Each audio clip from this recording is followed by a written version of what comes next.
कि ये क्या है और क्यों मनाया जाता है, सर अगर उस बारे में कुछ बताएं। देखिए 300 350 साल पुराना एक हॉर्स का फेयर होता था, क्योंकि पुराने जमानों में हॉर्स या अश्व ट्रांसपोर्टेशन का एक मुख्य साधन था। पहले कोई गाड़ियां नहीं थी, कुछ नहीं था। उस वक्त युद्ध करना हो तो घोड़े की जरूरत है, ट्रांसपोर्ट कहीं जाना हो तो घोड़े की जरूरत है, घोड़ा गाड़ी की जरूरत है। इसलिए अश्व एक मुख्य साधन था। इसलिए अभी सारंगखेड़ा एक ऐसी जगह है जो एक समृद्ध तापी नदी का बहुत बड़ा तापी रिवर है, उसका किनारा है, और उस पर अक्सर चारा पानी सब वहाँ पे व्यवस्था होती थी। इसलिए पहले तो कोई बॉर्डर्स नहीं थे, तो उस हिसाब से अरबस्तान से, मारवाड़ से, काठियावाड़ से, पाकिस्तान कुछ एरिया से जो अश्व आते थे, और वो अश्व इंडिया में भारतवर्ष में आके तो सारंगखेड़ा रुकते थे। फिर वहाँ पे 2-4 महीने रुकने के बाद में वहाँ पे अश्वों की खरीदी बिक्री होती थी। जिसको जैसी जरूरत होती थी वो अश्वों की खरीदी बिक्री करता था। वहाँ पे राजा, महाराजा, सुल्तान, बादशाह ऐसे लोग अपने युद्ध के लिए अपने किसी के साथ, सेनापतियों के साथ बेच के वहाँ पे युद्ध के लिए अश्व खरीदी करते थे। जिनको अश्व शौकीन थे, जिनको अश्व पालन करना था, वहाँ पे अपने पालन के लिए अश्व खरीदते थे। ट्रांसपोर्टेशन के लिए कुछ लोग खरीदते थे, और इसलिए वो ट्रेडिंग पहले से ही चलते आ रहा है। उसको 350 साल का पुराना इतिहास है। शिवाजी सावंत जी जो अपने मराठी में जो जानकार है उनको पता है कि उन्होंने काफी कादम्बरी और उसका लिखन किया है। उसमें सारंगखेड़ा का उसका भी जिक्र उसमें हुआ है। तो उस वक्त से वो एक ऐतिहासिक, उसको हिस्टोरिकल बैकग्राउंड है और वो चलते आ रहा था। वो हमारा ट्रेडिशन था। हम लोग उसका, हमारे परिवार वाले उसका थोड़ा सा संरक्षण करते थे, और बाद में वो जैसा चलता रहा, जमाना बदलते गया, फिर हमने उसको एक फेस्टिवल में रूपांतरित करने की कोशिश की, और 2011-12 से हमने उसको चेतक फेस्टिवल नाम दिया। ये चेतक फेस्टिवल नाम भी क्यों दिया, आप सबको पता है कि चेतक महाराणा प्रताप सिंह का अश्व था। वो लॉयल्टी की पहचान है, वो लॉयल्टी की एक चेतक एक पहचान है, और उसलिए हमने उसका वो पूरा हॉर्स फेयर का, हॉर्स फेस्टिवल का चेतक फेस्टिवल ऐसा नाम दिया, और उसको करते हुए हम आज यहाँ तक पहुंचे हैं। सर, आपके पूर्वजों की जो लेगेसी है उसको आगे लेके जाना कितनी बड़ी रिस्पॉन्सिबिलिटी मानते हैं और कितना बड़ा चैलेंज मानते हैं?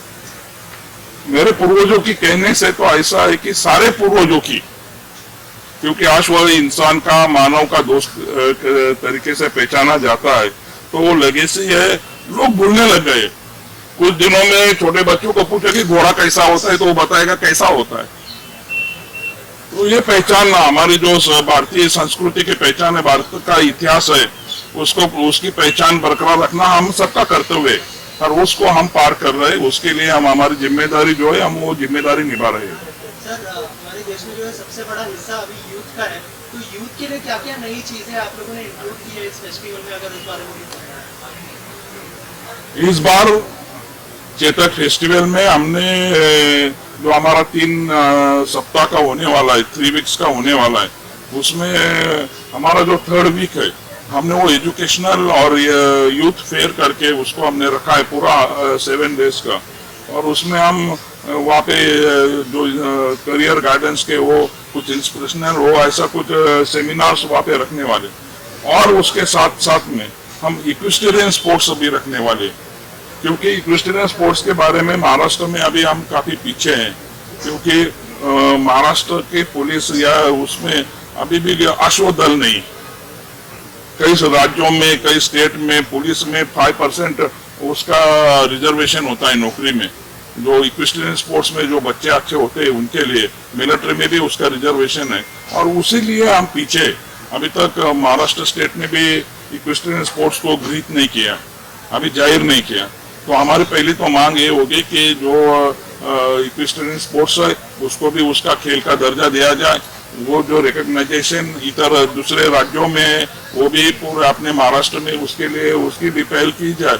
और इस साल हमने इक्विस्टेरियन स्पोर्ट्स को भी बढ़ावा देने की कोशिश की है। पहले भी हमने टेल पेगिंग और वो किए थे, और इस साल हम पूरा इक्वेस्ट्रियन स्पोर्ट्स का पूरा सप्ताह रखने वाले हैं। उसमें काफी कुछ कॉम्पिटिशन्स हम रखने वाले हैं जो यूथ को इंस्पिरेशनल दे और यूथ भी आगे आए, वो स्पोर्ट्स की तरफ आकर्षित हो। सर उसके अलावा जो स्पोर्ट्स है वो सब तक पहुंचना जरूरी है, चेतक की जो पहचान है वो सब तक पहुंचनी जरूरी है, तो ब्राइट की तरफ से किस तरह का सपोर्ट आपको मिला है, अगर उस बारे में कुछ पता है योगेश भाई, अगर आप कुछ बोलना चाहिए। सर इंडिया में जितने इवेंट्स होते हैं 1 लाख इवेंट्स का हिस्सा हूँ मैं। ग्लैमर फिल्म इवेंट्स से तो बहुत जुड़ा हूँ। क्रिकेट, फुटबॉल, कबड्डी के सिवा स्पोर्ट्स में चेतक का ये पहला मेरा लाइफ का एक्सपीरियंस रहेगा। ऐसे मैंने महालक्ष्मी में सब जगह पे रेस कोर्स और डरबी और सब बहुत स्पॉन्सर किया है, लेकिन इस तरह का फेस्टिवल मेरी लाइफ में पहला है। कि जो भी उनको मदद चाहिए मुंबई में, ऑल ओवर इंडिया में, ब्राइट आउटडोर ऑलवेज सबके साथ है।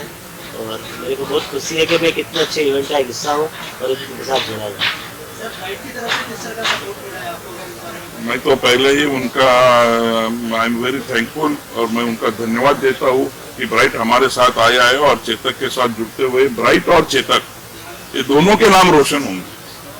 सर अगर फुटबॉल की बात है, कितने रेंज में है, हाई से हाई उसके बाद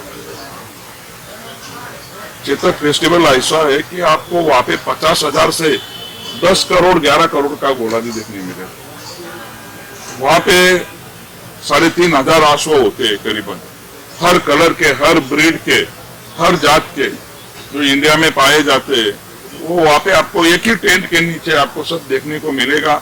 अच्छे छोटा हॉर्स भी मिलेगा, कॉमन हॉर्स भी मिलेगा जो टट्टू कहते हैं, वो एकदम सिंपल हॉर्स होता है, वो ट्रांसपोर्टेशन के लिए उसका यूज होता है। उससे लेके तो जो शौकीन होते हैं, जो अश्व शौकीन होते हैं, जो अपने आस्तबल में अच्छे हॉर्स रखते हैं, अच्छी ब्रीड का वो डेवलप करते हैं, मारवाड़ी ब्रीड का, वो टॉप मोस्ट ब्रीड के हॉर्सेस भी हमारे जो कॉम्पिटिशन्स होते हैं, हॉर्स शोज होते हैं, अश्व सौंदर्य स्पर्धा होती है, तो उसमें हिस्सा लेने जरूर आते हैं और आपको वहाँ पे करीबन 11 करोड़ तक की रेंज के अश्व देखने मिलेगी। इस बार क्या खास है कस्टमर्स के लिए जो वहाँ पे आएंगे, तो कुछ उनके लिए अलग किया पिछले साल से कुछ अलग है?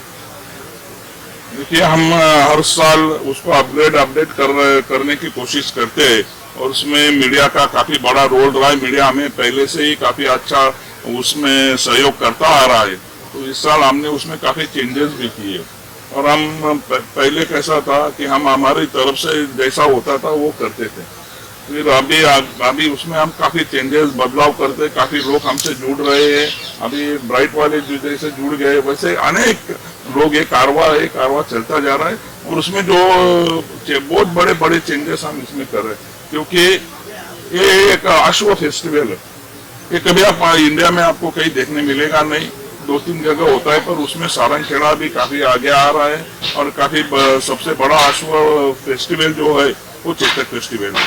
तो उसमें जो घोड़ों के लिए, अश्व के रिलेटेड, हॉर्स के रिलेटेड जो भी कुछ होते हैं, जो स्पोर्ट्स होंगे, जो कुछ इवेंट्स होंगे, वो सब आपको सारंगखेड़ा में देखने मिलेंगे।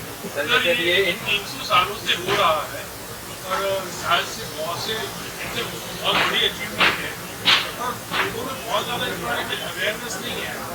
ऐसा क्यों मानते हैं? और सरकार की तरफ से कितना आप लोग, सरकार की भी एक बहुत बड़ी चीज़ है, 300 साल वेरी लॉन्ग टाइम, सरकार की तरफ से क्या सरकार का विकास सरकार हमारे साथ में होती है। सरकार का भी डायरेक्ट इनडायरेक्ट सपोर्ट तो वैसे पहले से भी रहा है इतने साल, क्योंकि हर कोई कोशिश करता है कि ये उसको बढ़ावा दिया जाए।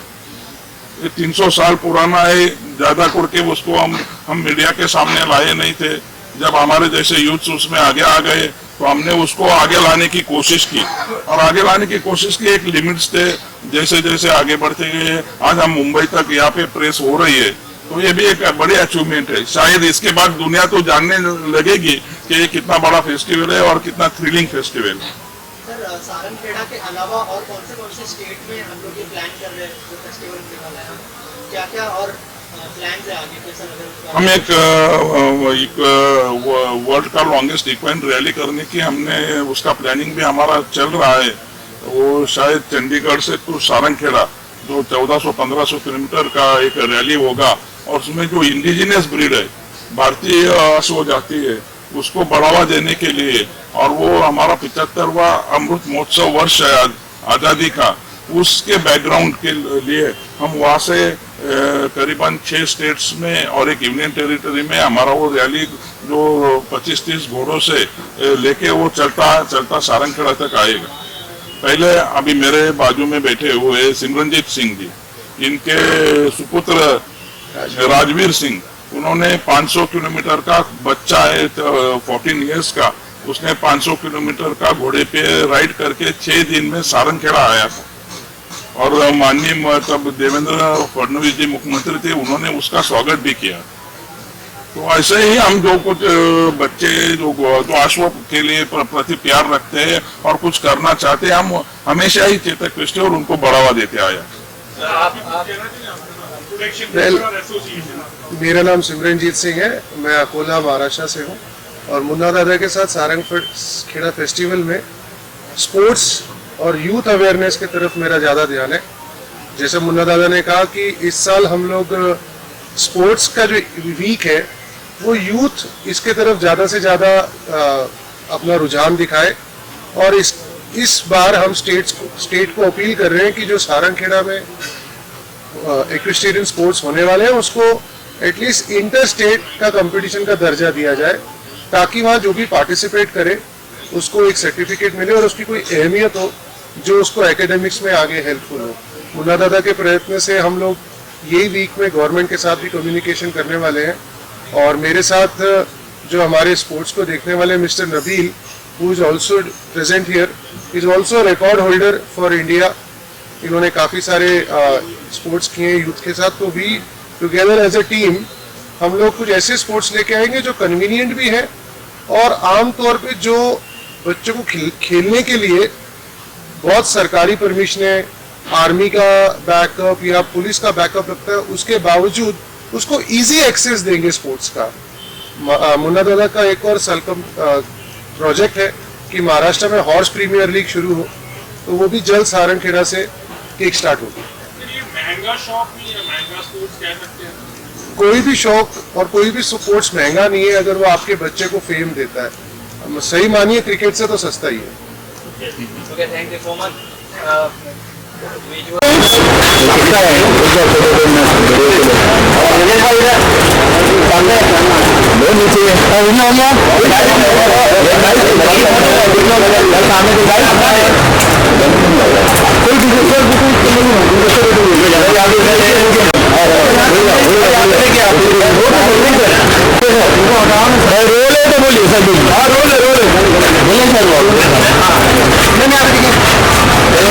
तरफ से वो कंसल्टेशन वगैरह को हेल्प करते हैं, उनके लिए जो बच्चों को आप एनजीओ को अपनी तरफ से फेस्टिवल लाइन वगैरह सब कुछ दिया जाता है। तो की तरफ से ही है।